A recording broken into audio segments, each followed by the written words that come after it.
Yeah, so he does. Little known fact, this past weekend, James Anthony Williams blew out my ass cheek muscle. So now I'm hobbling around, struggling to get in and out of my car. It was good jiu-jitsu, though, Jeff. It wasn't power. All right, so I was ducking under a lasso. that's okay. I broke your shoulder last time. You know, you broke my ass this time. Giggity. Except it's a little bit. It is a little worse on my end, you know. Like, I don't know. It's a little worse. Like, you sit on your ass most of the day, Jeff. Let's be honest. Most of the day.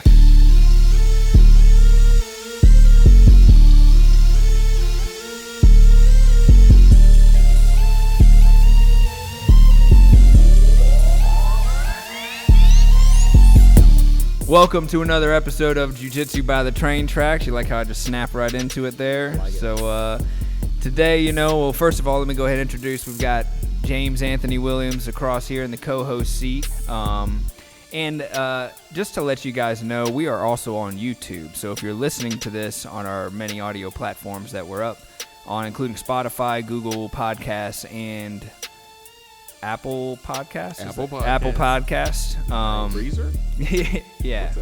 Breaker. Lots of different audio platforms for you guys to listen, but also on YouTube, so you can see the reactions that we give. No, I'm messing this up so bad today. It's okay. Yeah, it's all good. I'm just excited and intimidated by our 2018 Purple Belt Master World Champ guest over here and current Profectus Jiu-Jitsu Brown Belt, Travis Shrum. Let's go ahead. Ooh, I like that. I like the cheers. So there's a couple things I know about Travis. One, he served in the Marines. Two, he was a former police officer, Hendersonville, right? That's correct. And also owns his own small business at Shrum Insurance Services. And I use him for all of my insurance needs, and you should too. I'll give you $20 for that. Yeah, there you go. See, making money on the podcast nice. already. That's right, man. There you go. So let's. I think what we're going to start off with, we're going to watch the finals of your 2018 Master World Championship performance. So we'll go ahead and switch over here. So much confidence. Just another day at the office.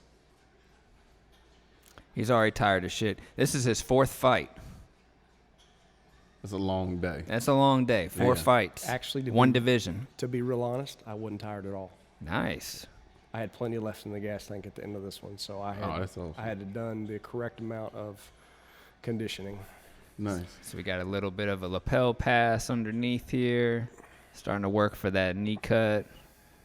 Is that called the Bravo choke that you're kind of setting it up? Well, no, this guy, I was trying to get that lapel wrapped around to do that, but his half guard was one of the best that I've ever faced. And the wow, that was a good there sweep. You see the results of his really good half guard.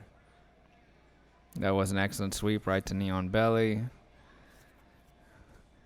I like how the finals, it kind of resembles just your fortitude and being able to recover and come back when getting scored on first, and you're down 4 points right now. Oh my God, and that's it. That is all. Do you know what kind of mental break you get from that? So I've got this. I've already swept this dude. I got knee on belly. I'm doing great. You can see me adjust my foot, and I was ready for him to pop up. I'm trying to think what what did this guy do wrong? Yeah, he made he didn't mount very well. He got into the butterfly guard. He made a mistake of being a lightweight, and when I'm used to. You went all in on that arm. Nice, man. Bigger people being on top of me with knee on belly. He felt like a little kid. Not even tired. Hey, you gonna get up off the mat, brother? I know your arm hurt. Just get up so they can raise my hand. Come over here. Come stand right there. I'm still kind of in awe that just happened. You were ready, dude. You were ready for it. You knew it was your time. You could see Tina in the background, head blown. Yeah, right. Randall was the best at this because everybody was silent after the submission, and then you could hear him cackling in the background, going, "Yeah, mother." He's saying something like that, but everybody else in the gym is quiet. And it's at the World, so it cracks me up every time I go back and listen to it. If I turn up the volume, I can hear him back there just talking shit by himself, you know? Now, you were a new purple belt, right? Oh, yeah. I hadn't been purple belt very long, I don't think. I think I got promoted around June or so. And I remember watching you as a blue belt competing all the time in adult divisions at some of these local tournaments, not getting the results you wanted. Right. Professor keep going out there. Yeah. And then for you to go out there first time at the big boy tournament, you know, Master Worlds, one of these major events, and secure a victory, not just by points, but like by finishing, like in the finals after 4 fights. Yeah, I think I had 2 submissions and then 1-2 on points. And you're what, 47, 48? I guess it was 2018, so yeah. That's wild, man. That's very impressive. He's my spirit animal. Yeah. And any of you who've trained with Travis in the room, I think he's probably calmed down a little bit now since he's, you know. Yeah, I'm back to having fun. Back to having fun, relaxing. Which he's a beast on the mat for sure, you know. But being a Marine, like that's kind of the whole mentality, right? Hoorah, yeah. You know. My dad was a Marine, so I understand that whole mentality and absolutely brotherhood and all that stuff. Yeah. So now you, as a former police officer, I'm sure you have like some crazy stories to tell, right? We've got some crazy stories. We can kind of roll with one if you want to hear it. It's a little intense. No, that's okay, man. Tell it the way you want to tell it too. Most of the stories are not fit for public consumption. You know, they're just. Those are the ones I want to hear. We can talk about them later. I don't think the rest of the world needs to hear those, but I'll tell you one. I was actually still in training when this one happened. I had a training officer with me that was like shadowing me, and then we got dispatched to a call, actually about 2 miles from where I live now, ironically. And it was like a check on subject call. It was a wife that called, and she was concerned about her husband who had been locked in the bathroom for a long time, like a couple hours. Not the typical, hey, I'm going to the bathroom to watch YouTube for a couple hours kind of thing I wanted him to do. But this was back in the 90s, so she was concerned. He'd been in there for a while and the water had been running. So we got there, and we knocked on the bathroom door, which was adjacent to 2 bedrooms that his children were in, which is really messed up. So he had kids probably, less than 12 years old in each bedroom, sitting there watching us knock on the door, checking on his dad. And we knocked on the door. So it's my supervisor, myself, and my training officer. And one of us had like a handgun out. One of us had like an aspeton. The other had pepper spray, just because we had no idea what we were going to face when we opened the door. I mean, you just never know what's going to pop out. And after beating on the door forever, we hear him moaning, but water's coming from underneath the door. So we don't know if he's trying to kill himself or what's happening. So we kick the door open, and this guy is standing in a tub full of water, butt-ass naked, and he's got a toilet paper dowel shoved in his rectum with pantyhose wrapped around it, jamming it in himself like repeatedly. I like how you're so clean right now in the way you're describing. Right. Right. It's so bad, man. It was so bad. I was scarred for many, many years after that. God. So the bad part is that when he made eye contact with us, he flipped it at us. He flung it, and I jumped. All three of us jumped in the air. Don't let it touch me. Yeah, I was like, oh my God, he threw that at us. We ended up grabbing him by the scruff of the neck and wrestling him to the ground and putting handcuffs on him. He actually had, I think, cocaine in that, and he had stuffed some up there for whatever crazy reason. Cocaine is a hell of a drug. So we ended up taking him to the hospital and whatnot. And ironically, about 2 years later, we heard a call come across Metro's radio, and they were chasing him to Hendersonville from Nashville. So he still was in trouble. So oh my God, the guy was a nut job. But yeah, stuff like that happened all the time. We had pursuits and tracks with dogs, with like people with guns in the dark, and DUIs and domestics and drugs. It was everything. Shootings. So you see a little bit of everything, even in a small town, which is super interesting, but at the same time, get your heart pumping a little bit. Yeah, my dad went right into the police force after the Marines, and he was a policeman in Virginia Beach during the 80s crack epidemic, right? Nice. That was happening. I was stationed. I was stationed up there near Virginia Beach. I used to go out there and hang out all the time. Okay, very cool. Yeah, he went undercover and did all that jazz, but he only did about 4 years, I think, in the police force. before realizing he's like, oh, I've got 2 kids and a wife, and I'm not getting paid shit to go out here and risk my neck everything. undercover, you know. And I think I made $22,000 the first year and $23,000 the second. oh my God. When I was an officer, I think my in pay was $11.81 an hour. Oh my God. I think that's what I was making. You know, How long were you in the police force? I did 2 years full time and I did 8 years reserve.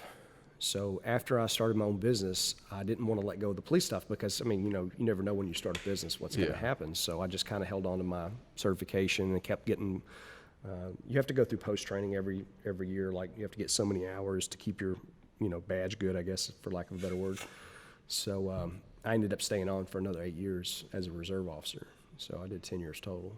And what was the breaking point for you? Or I guess when you do the reserves, do you have to sign up and say, I'm going to do X amount of years in the reserves? No. So it's not like the Marine Corps or anything like that. It's when you go to a police department, like local police departments around here, they all have reserve units and they're unpaid typically.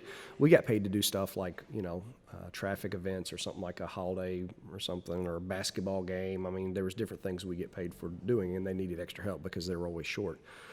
So, we would do that stuff, so that was good. But I guess the breaking point was, you know, where I had been in business so long, I was so busy, and they made some rule changes at the police department that I didn't particularly agree with. So I said, I'm done.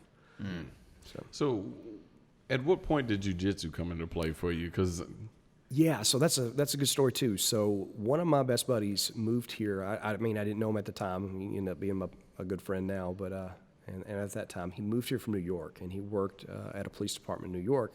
And his name's Steve. And Steve, he and I were police officers together. I was one of the first people he met down here. He made me go take him and show him where Garth Brooks' house was at back in the late 90s when I first met him or something like that. He's a nut. But anyway, so we had been friends. We used to play golf and stuff and all that. And then, you know, I was wanting to get in shape, and I just wasn't feeling good, was a little overweight, you know, and I had done martial arts when I was a kid. I'd done karate from the time I was 13 till I was 18, and then when I got out of the Marine Corps, I did it for another 2 years. So I did it for about six to 8 years, somewhere in that ballpark, and then I wanted to do some other martial art because I'd gotten my first black belt as age 18, and then I'd gotten a second-degree black belt in my early 20s, and I was like, it'd be cool to have 2 black belts. Right? I was like, why not? And I loved martial arts. I just quit learning the style that we're taking. It just kind of slowed down to a pace that I just wasn't learning. It's not like jiu-jitsu. It's a little different. Traditional martial arts is real, you know, formal and stuff like that. So I just lost interest in it and quit it. But anyway, so I was talking to him, and I was like, you know, I need to do something, man. I said, why don't we go do something? You know, we could do it together or something. We went to an MMA fight and watched that, and I said, no. No, man. At the time, a little too crazy, yeah, a little too much. At the time, I was 40, and you know, I'd done stand-up martial arts, so I'd been used to being kicked in the head because the martial arts was in the '80s, and you know, they would sweep you on flat concrete. It didn't matter. You know, you bust your head on the ground. So I was like, yeah, I'm done with getting kicked in the face. I think I'm over that. So he ended up starting at a gym in Hendersonville, and for whatever random reason, he's a customer of mine too. I ended up talking to him, and he was like, yo, man, I started, you know, training jiu-jitsu, whatever. He said, you should come check it out. And I'm like, what do you mean, like karate jiu-jitsu? Because the only thing I knew is really Japanese jiu-jitsu. He's like, no, like that stuff you see on UFC, you know, where they wrestle each other, get on their back and choke them out. I'm like, really? So he's like, yeah. He's like, come by. So I went by the gym over there and took my first class, and being a former police officer, a Marine, and a black belt in karate, I got completely spanked. Yeah. You know, by somebody who probably had a month's worth of training. And I said, I got to figure this stuff out. So that's how I got involved in jiu-jitsu. By some Spicoli-like individual who's like serving pizza and, you know, knows how to learn the triangle, and now he's beat down. I mean, it was horrible. I was like, I got to figure this out because this is not right. That's crazy. You know?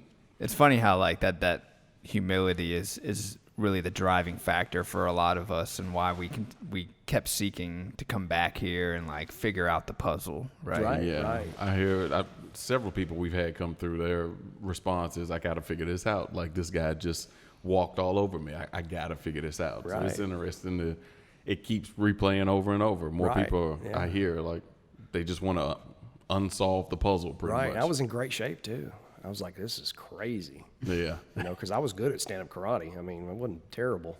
And I was like, this guy just walked the floor with me. Now, this was Jeremy's? No, it wasn't Jeremy's school. So I didn't end up at Jeremy's school till about a year and a half later. So The particular gym I was training at had saw something, I guess, on social media or something that said that Luis Plajares was coming in town. And I think at that time, don't get me wrong, it might have been a 7th degree black belt. You guys correct me, I can't remember, but it's been a minute. But he was coming in town, and there was going to be a seminar, and, you know, the guy at the gym that owned the gym, he was trying to get people together to go down there. So, you know, he sent out messages to people and was like, talked it up and everything. There's a seminar coming in town with this guy that's, you know, a really good black belt, and you should go check it out. So day of, you know, I'm kind of looking around to see who's coming, and like nobody's going. It's just me. So I drove all the way from Hendersonville down to Brentwood by myself, and I'm like, well, I'm going to do this seminar because this guy obviously, you know, knows something. Yeah. Yeah, right? Maybe a little bit. So I get down there, you know, and I do the seminar. The seminar was great, saw some great stuff. And then afterwards, the most prominent thing that really got me interested is because I've been training at this gym for about a year and a half, and I was doing well in the room, you know, that I was in. I felt good. I was doing well. It was great. And then I ended up rolling with like a 4-stripe blue belt at Jeremy's school because they opened the mat up after the seminar. And he absolutely armbarred me in every position possible, I don't know, 47 different ways from Sunday. And I said, holy crap. I said, I've got to figure this out because I thought I had it figured out. And now I know I don't know any jiu-jitsu. I'm like, I know nothing. It's crazy the levels of instruction and detail based on the school you go to. And I think it comes down to, like, lineage is a big part of it too, I think, to a degree, but also just the individual coach, the professor. Like, right. Are they seeking education themselves? Right, are they right, constantly yeah. evolving? Because that's somebody that you want. You don't want some, like, weird, right, like, right. And Jeremy's cult-like, you know, like figure. Jeremy's thirst for knowledge is like unmatched. He's like a sponge. He keeps soaking it up and repeating it back to us. And typically he's not just throwing stuff out there that doesn't work. The things that he's showing back to us is that he's either seen work or he's actually done in the room and made it work himself, and then maybe even fine-tuned it a bit and turned it around to us. So that was a good thing. And then, too, what happened is after I did that seminar, I was like, well, I got to come back and get some of this. So I approached Jeremy after the thing, and I said, hey, I'd like to come back down and take some classes if it's okay, with just a little bit of intention of, like, I'm still going to train in Hendersonville. I just want to come down here and get some extra stuff. Well, one class turned into 2 a week, 2 turned into 3, 3 turned into 5 or 6 classes a week. So I ended up going, well, I guess I'm going to be a Brentwood guy now. Yeah. There you go. Yeah, so that's how that story went. So when you made that transition, where were you at belt-wise? I was a white belt with a lot of blue electrical tape as stripes. Got you. Yeah. Got you. Yeah, so that's how they did it at that gym. They and he thought it was funny because I didn't know any different. I'm just showing up, but the coach there thought it was funny that he put blue electrical tape on my gi on my belt for stripes. So I'm sure Jeremy made you change that. No. He let you keep the electrical tape? Let me keep rolling. I didn't know any different. Oh, I was just wow. like looking at my belt and then looking at the guy next to me's belt, and I'm like, why do I have blue electrical tape? And you guys got white stripes. And they probably were thinking, is that a karate belt? They were like looking at me. Everybody's looking at me like my hair's on fire, and I'm like, I don't know what's wrong. Yeah. And then I remember this was funny. So one of the first interactions I had with somebody at the gym was Chris Grady, and he introduced himself to me, and Chris is a really good friend of mine. Actually, I went out and hung out with him last night, and his birthday was actually. Happy birthday, Chris. So he asked me, he said, hey, man, what guard you guys playing up there? I said, what? What do you mean guard? He's like, what guard you play? You playing like De La Riva? What y'all playing? I was like, open? Honestly, we didn't have a guard. We didn't have a go-to. Man. I couldn't tell you how to get out of De La Riva. I couldn't tell you how to get out closed. And, I knew that was a turning point for me. I didn't have the knowledge that I needed, and I needed to step it up. So that's why I ultimately ended up, switching over and just training with Jeremy full-time. Now, how did the conversation go with the guy that you were training with, like, regularly? Were you just kind of like... I don't even remember, honestly. See you. I don't remember how it went down. I probably just told him, I said, look, dude, I'm just going to go train at Brentwood. I feel like that's where it's at, and I want to compete, and I want to be good, and, I went from there. So I still went in and trained some there, occasionally. Kept a good rapport with the guy. Yeah, occasionally. I'm still friends with the guy. He's a good dude, nothing against him. He's a good dude, and, I just felt like I was going a different direction. And that happens in life. Sometimes you go different directions from other people, and there's no hard feelings. And, I mean, if I see him today, we're still friends, and he calls me occasionally, or I'll call him if one of us needs something regarding each other's industry. he has a side business he does too. So yeah. I think as long as people just stick with jiu-jitsu, right? Yeah. It's like as life moves on, you know, people are going to go their different paths. They're going to choose their different directions, and being okay with that and being happy for them, and like just knowing like, oh, you're still training. Well, you know, like you were saying though, I think the saving grace in jiu-jitsu is you got to keep in mind there's a season for everything, right? Right. So if it was intended for you to get introduced where you were, would you have stuck with it if you started somewhere else? Right. There are always those different what ifs, and you got what you needed at the time from that school to a point that said, hey, I want to advance even more. I want to improve even quicker. So I see that I can get that more so somewhere else.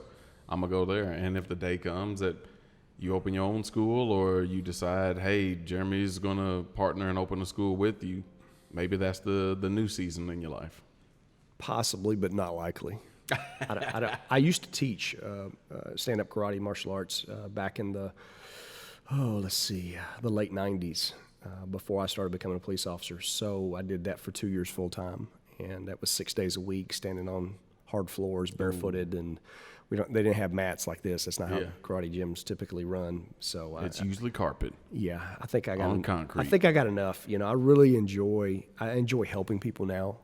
And I don't mind helping out. Like I know I've came in for Jeff before. He's taken a day off or something like that and taught, and I'll probably do more of that in the future. And, you know, I've helped the Brentwood gym out, and I've done that once here recently. So I like doing stuff like that. But as far as like teaching full time, I've got so many irons in the fire now with my full time business. I don't know that I could be good at both. And the rent is the whole problem with the jiu-jitsu gym. You got to find a gym that support the rent you can pay, and then. You know, really nice areas like Hendersonville and, you know, Lebanon, the rent's not cheap. So the gym has to actually work. Yeah. You know, if I did start a gym, I'd want to do it just simply so I could train there all the time, like a selfish person, you know. I mean, you know, you just make it your house. Yeah. That's probably what it would have to be. I'd have to sell my house or rent my house out and live in the gym. Yeah, just house with a good-sized basement, mat the whole thing out. There you go. I was just going to say, I just remember a random thought. Travis was talking about his blue belt experience earlier, and I remember when I first met you, you were a blue belt, but I don't remember it well. I only have one real memory of rolling with you, and it was probably one of the lessons I've kept to myself since the day that I started. Hey, James, close your mouth before you bite your tongue off. I was sitting there like with my tongue, biting down on my tongue, trying to breathe through my mouth. And Travis is sitting there. He's got me in spider guard. I'm at white belt, no stripe, trying to figure out what even spider guard is. And I move a little bit, and I feel myself about to fall. I move a little bit the other way, I'm falling. And Travis is just so patient. He just looks up and says that. And I'm like, you know what? This is a good dude. And then he swept me so hard. I was like, I'm glad I closed my mouth, because if I didn't, I definitely would have bit my damn tongue off. That's a common thing, actually. I see that a lot with guys. Did you do any like karate when you were a kid or anything? Oh, yeah.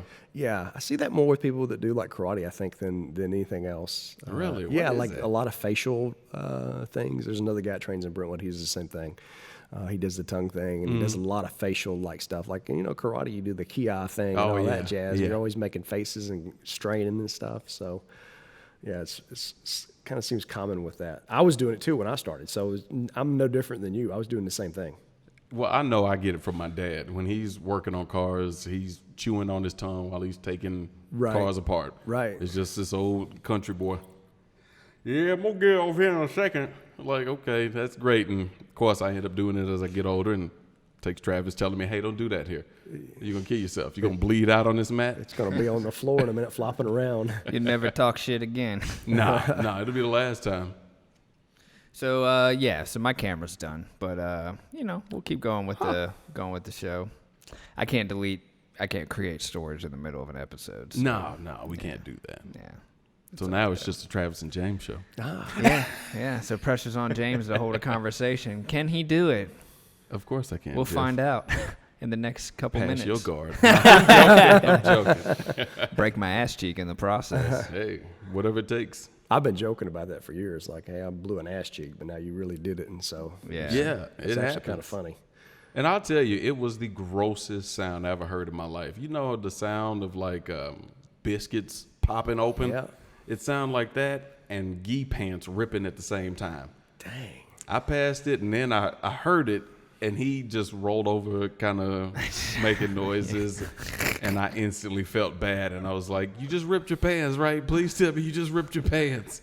I ripped my ass. Oh, dude. So no, this guy comes up. I'm like, you know, he feels bad. Obviously, you know, he should. And so I'm laying on the ground. I'm in the fetal position. I can't even roll over to my ass yet. But when I'm deciding to roll over to my back, I'm like, James, can you grab a foam roller, please? You know, and James is like, okay. And he runs to go get a foam roller, and I haven't rolled over yet, you know. And he comes up running with this foam roller, and he sees me on the belly down. He starts trying to, like, put the foam roller on my butt to roll it. And I'm just like, get away from me. That's like, a real what friend are you doing? right there. That's I'm a like, real friend. You're embarrassing me. Like, just give me that shit. Get away from me. What is it? He acted like it was an AED or something, like he was going to revive your ass. It's with like, that thing. you've done enough. So anyway, I'm there. Don't blame it on me, Jeff. It wouldn't be on his normal flexibility. Like it was like within the normal range of Jeff's flexibility, and it just biscuit popped. Yeah, Yeah, it could have. we're going to think happy thoughts that was just a pop and nothing else. I'm hoping. Oh, yeah. I mean, I'm starting to move around a little bit easier, but yeah, it's just the getting in and out of cars. And my car's pretty low to the ground. I mean, it's just a Honda Civic, but I have to really like. Oh, it's like an Accord, right? It's definitely a Honda Accord. He doesn't. Don't even know what kind of car just I drive. ignore Yeah, I knew what it was. I insure it, actually. Yeah, I would think so. Like, Yeah, I was just like, I don't remember everything, but I'm pretty doggone pretty sure it's an it was Accord. Yeah. I forgot that you're my vehicle's insurance. Yeah, I'm pretty much a mechanic, and I've ordered parts for that car. I know it's definitely a Honda Accord. So anyway, camera's not on me, so we're gonna go ahead and segue. Yeah, we're gonna karate chop that You're out. gonna segue me out of this episode. So think. you're not recovering from any injuries, are you? I feel like I remember you were hurt not too long ago. Yeah, the last year, I actually popped my sternum once, and I sprained my LCL on my right leg. And the LCL is I'm about 90% back. Okay. There's still some looseness there and stability-wise, but that was a freak accident, me playing Matrix and against a guy that really didn't know how to defend Matrix, and he did the absolutely wrong thing and just sat on my hook. And I still got the sweep and took his back, but in the whole thing, my leg popped like 3 times. Oh God. It sounded probably like yours, like pop, pop, pop, really loud, and I thought I was going to have surgery. It was probably the first time I ever in my jiu-jitsu career thought I was going to have surgery the first night. Like I didn't sleep all night because it hurt so bad. I couldn't sleep. It was that bad. But then it just got better on its own miraculously. I don't understand it. It didn't make sense to me. I did some therapy on it, and but I'm about 90% back now. So Nice. So how have you been training since or during good. that period? Yeah, well, you kind of play around it and have to do things, and guys that normally don't pass your guard, and they're thinking that they actually really got really good overnight, and Yeah. you're like, I only got one leg, dude. Yeah. Yeah. Come Yeah. on, man, give me a break. So People sweeping you because you can't post on your right arm anymore, and it's like, oh, I got that sweep on you. Yeah, you got it. Go yeah, ahead. it's good. It's all good, but it's good too to play something else, do something else, explore something else. You got to give those guys a chance too. It's like, even when you're not feeling 100%, you stay in the room and roll. Even if you're losing against, you might lose against somebody who you would otherwise beat if you're 100%. It's kind of like, all right, it's like, this is your opportunity, man. Like, Right. And it really take advantage. And, I don't really look at it. It didn't really mean anything to me. Right. It's part of training. It's what we do. yes. But it is what it is. No, it's good, man. I mean, I think the person that shields themselves from having that vulnerability in the room, that's when it gets tough, right? Right, Because right. then you paint this delusion in your mind that you're something that you're not really. Right. One of the best things that I think I do, especially leading up to tournaments, is I always put myself in like bad positions that I normally don't end up in the room. Like I will absolutely whiff on a guard on purpose and let somebody pass to a position that's hard to get out of. And there was a point in time there where I used to aggravate Chris all the time. I'd want him to start and mount. we started rolling mount, and I'd be on the bottom of mount. And I really think that helped me tremendously in guard retention. I think that's been one of the strongest things that I've ever had is like my guard being able to, retain it and get it back if something crazy happens. But, if you don't start in those bad positions and you get to be a purple belt and you're always in a good position, you're not going to know what to do when somebody's in side control or mount or on your back or whatever. So. The interesting part about having those kind of injuries is first of all, it's the two different mindsets. You've got the person that says, well, I'm hurt. Now I can't train. I got to stop training until I feel better, until the injury is healed up. I don't subscribe to that personally, just because I feel like if I stop training, everything suffers, not just that one injury. Absolutely. If I can continue to train and keep everything else stable while that one area gets back up to par with the rest of the body, then I feel like I'm still able to level up, which is great. Right. I've been pretty healthy on my end. I don't know about you guys, but I've been pretty healthy on mine. I've only had like 3 or 4 injuries in my jiu-jitsu career. Oh, that's good. Yeah, it's just smart training, right? Yeah. It's just knowing when to tapping a lot. Having good and training early. partners that'll tap you, that'll help you too. Even like little scrambles, knowing when you're working a specific direction or strategy versus just like, I'm just gonna do whatever it takes, It's whatever it takes works when you have a sense of direction about it. But when it's aimless, that's when injury tends to, the chance of it anyway, tends to increase. It's like you can train with an injury, but there are some injuries that you just have to sit out. That's literally the only thing you can do. Like I broke my forearm at one point, and I didn't realize it was broken. James do it? No, this was actually back in Virginia. Sorry, this is just for the record. Jeff said on one of the previous podcasts, I've never heard him before. So, yeah, first time ever. I was just checking. I wouldn't. And of course, of all things for him to hurt, right? Had to be my ass. Right. It's ironic, But anyway, I hurt my forearm. Literally a pain in your ass. Literally, I was trying to butterfly sweep somebody, and I just landed on it wrong. And I thought it was maybe a muscular thing. And so what I did was I would just, even in no-gi, I would wear my belt, and I would just put my arm in my belt. Right. And I would just play three limbs, And I actually had a lot of fun doing that. It kept me training.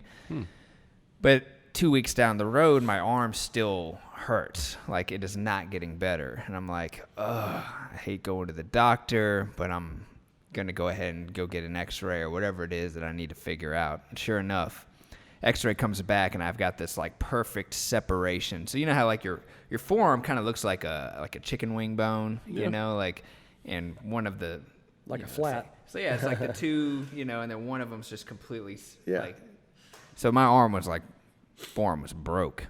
Wow. And the doctor was like, yeah, you should probably just take a little bit of time off. And I was like, oh man.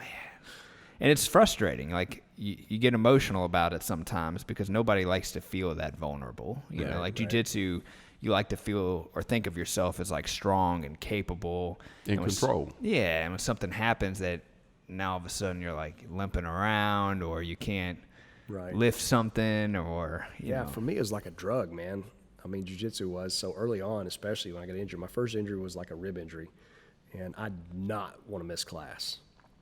Because I didn't want to miss what was happening next because it was so so critical early on to have every class, the next time he might show a triangle escape is 6 months from now. Yeah. And I don't want to get triangle for another 6 months. Yeah.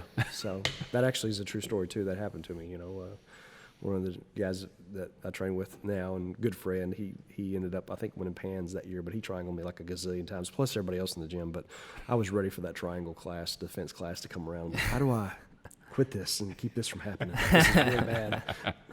Travis, man, I appreciate you coming out. I've always respected you and looked up to you. And is there anything else that you have that you'd want to share with the people today before we close out? Yeah, man, I appreciate you guys having me out. We had a lot of fun hanging out with you guys. Always like coming out regardless of what we're doing. So this was easy to sucker me into coming in and doing this because I like hanging out with you guys. So it's fun.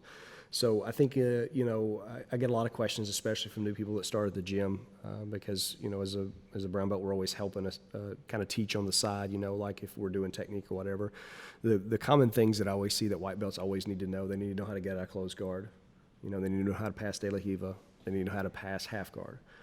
I see struggles with that when we go to tournaments sometimes when guys go and they don't really have a game plan. They don't have to know 50 passes. They only have to know one and be able to do it well. So that's the big things that I see as far as that goes. And then lastly, if I can plug my own business here, I'll do that. Oh, yeah, Of absolutely. course. So this is where it gets really boring and interesting. So, yeah, I've owned an insurance agency for 22 years, and I love it. It's been great. I never would have pictured myself going from being a police officer to the Marine Corps and all that jazz and then going to open an insurance agency, but it works. You know, I get to set the hours. I get to set our time off policy, whatever we want to do. It's me and one assistant, and it's been a great thing for us. And we sell home, auto, life, boats, jet skis, commercial, pretty much anything anybody would ever need as far as insurance goes. So you guys out there listening, you live in the Middle Tennessee area and you need a guy, give me a call, 615-822-7680. Yeah, and I've been a customer of Travis, or a client of Travis's for a few years now, and anytime I've ever needed something done, it's always been handled not only swiftly but like easily too. So yeah, man, I like doing it that way because that's how I want to do it. If I go somewhere, I want it to be easy. I don't want to have to fight anybody to get anything done. absolutely. Well, thanks again for being here, man. Yeah, man. Oh, yeah. All right. Well, Thanks, guys. We'll see you next time. What's up, guys? Did you know that you could donate to the show now? That's right. You can help support Jiu-Jitsu by the Train Tracks by visiting anchor.fm/JJTT. That's double J, double T. There you can donate as little as 99 cents a month, basically the price of a cup of coffee. One small cup of coffee a month to help support this show. Again, that's anchor.fm/JJTT. Guys, we really appreciate you guys who listen and comment and clicking the likes. And now you can visit anchor.fm/JJTT. Falling apart here at the end, and donate today.